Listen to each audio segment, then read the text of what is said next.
قدر کرو اے سفر کے مت مارو، غزل کو کل نہ ملیں گے نزالتا ہم سے۔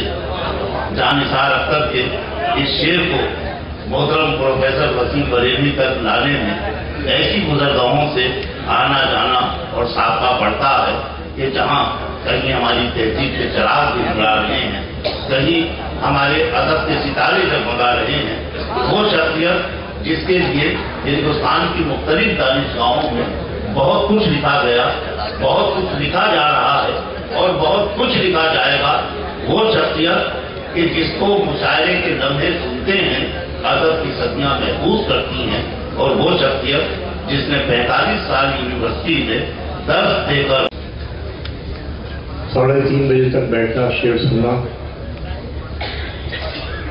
یقیناً آپ لوگ اردو کے وہ پرستار ہیں جن سے اردو کا مستقبل وابستہ ہے۔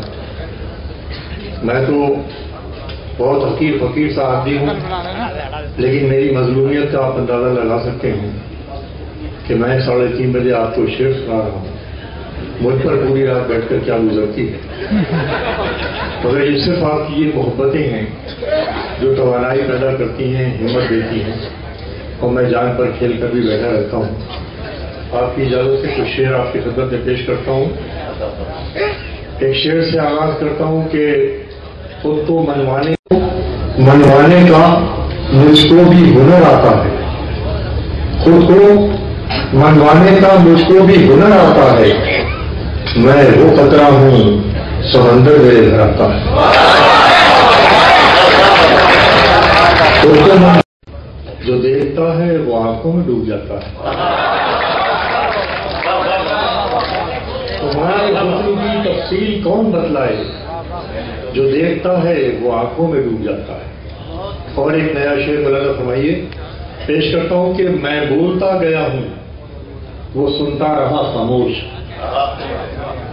یہ مضمون ہے کہ میں بولتا گیا ہوں وہ سنتا رہا خاموش، ایسے بھی میری ہار ہوئی ہے کبھی کبھی۔ میں بولتا گیا ہوں وہ سنتا رہا خاموش، ایسے بھی میری ہار ہوئی ہے کبھی کبھی۔ بہت شکریہ، آپ نے بڑی محبت سے شعر سن لیے، اتنی تھکن کے باوجود آپ نے قبول کر لیا، اس کے لیے شکر گزار ہوں۔ اور مولانا فرمائیے شعر رکھنا، تمہارے بے جان تبصروں کی پہنچ سے باہر نکل رہے ہیں، تمہارے بے جان تبصروں کی پہنچ سے باہر نکل رہے ہیں۔ ہم مصرع دے رہا ہوں دلی والوں کہ تمہارے بے جان تبصروں کی پہنچ سے باہر نکل رہے ہیں، تم اپنا آئینہ پاس رکھو، ہم اپنا چہرہ بدل رہے ہیں۔